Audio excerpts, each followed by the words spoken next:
in getting threatening phone calls. It started innocently enough. At first, I didn't even think much of it. I had just moved into my new apartment in the city, a small but cozy space with squeaky floors and an old radiator that hummed in the background, making the place feel like a home. I was still getting used to the area, adjusting to the noise of traffic and the rhythm of city life.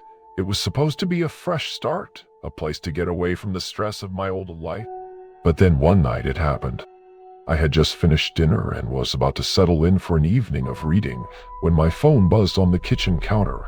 It was a number I didn't recognize normally. I would have let it go to voicemail, but something about it, an odd sense of urgency or maybe just my curiosity, made me pick it up. "Hello?" There was a pause on the other end, followed by a cold, gravelly voice. "I know you're here." I froze, heart pounding. My first instinct was to hang up, but something kept me rooted to the spot. "Who is this?" I asked, my voice trembling slightly. There was another pause, and then just before I was about to end the call, the voice spoke again. "Don't think I won't find you." The line went dead. I stared at my phone, confusion swirling in my chest. I checked the caller ID, but there was no name. Just an anonymous number. Wasn't unusual for unknown numbers to pop up every now and then, but this felt different. Something about the tone of the voice, the words. There was a sinister quality to it that lingered in the air long after the call ended. I tried to shake it off, telling myself it was just some random prank call. It was probably nothing, right? People like to mess with others for fun. But as I tried to focus on my book, my phone rang again, this time even more urgently. It was the same number. My heart skipped a beat, and without thinking, I answered. "Hello," I said, trying to sound calm. The same gravelly voice came through, this time more sinister. "I told you I would find you. You shouldn't have come here." Panic surged through me, and I slammed the phone down. I didn't even bother to check the number this time. I just sat there staring at my phone in disbelief. Who was this person? What did they want? I felt a cold sweat break out across my forehead. I was alone in my apartment, no one nearby, and the streets outside were quiet. I had no idea who could be doing this, but it was clear that whoever it was, they weren't playing around. I tried to call back the number, but it was disconnected. No one answered. The voice, however, lingered in my mind. The threats, the words, "You shouldn't have come here." What did that even mean? I spent the rest of the night with my phone on silent, clutching it in my hand like it was a lifeline. Every creak of the floorboards, every gust of wind rattling the window made me jump. The next few days were quiet. No strange calls, no ominous messages. I tried to convince myself it had all been a fluke, just a bad experience. But then, on the fourth day after the first call, the phone rang again. This time, I didn't even want to pick it up. I was already on edge, and the thought of hearing that voice again made my stomach churn. But my curiosity got the better of me, and I answered.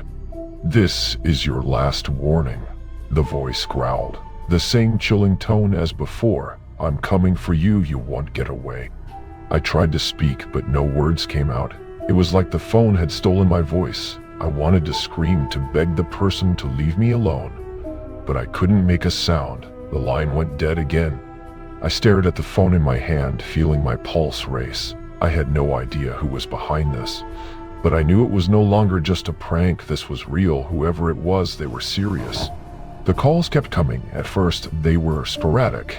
Once every few days, always with that same sinister message. "I'm coming for you. You want to escape? You will pay for what you did."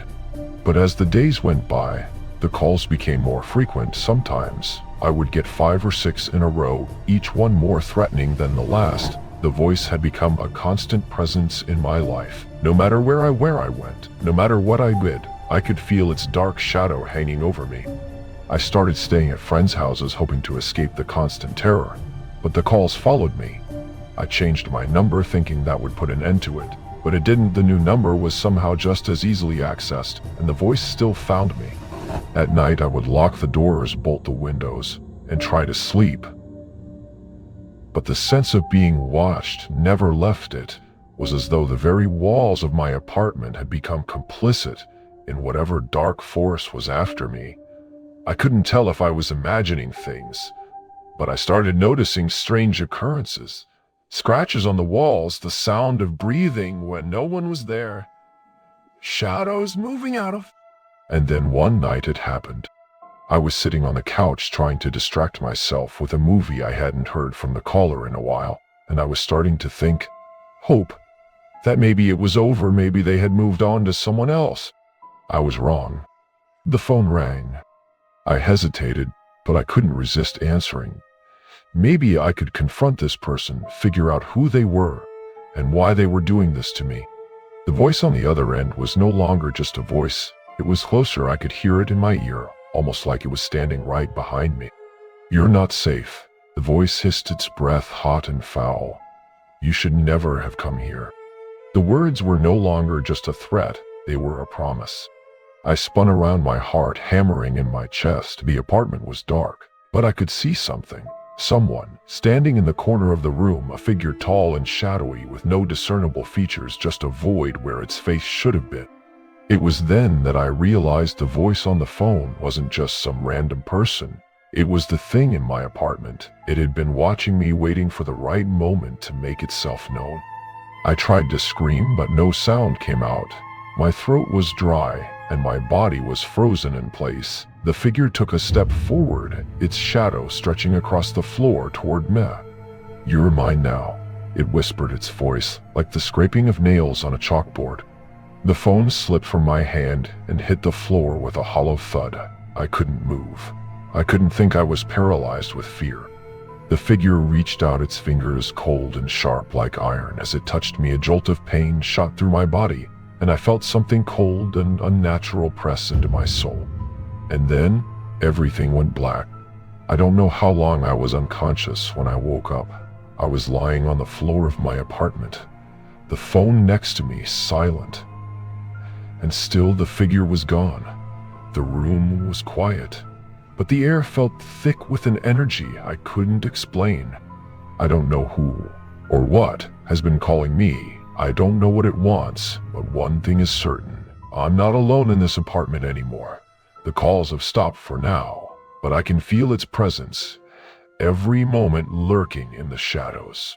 And I know that one day it will come for me again.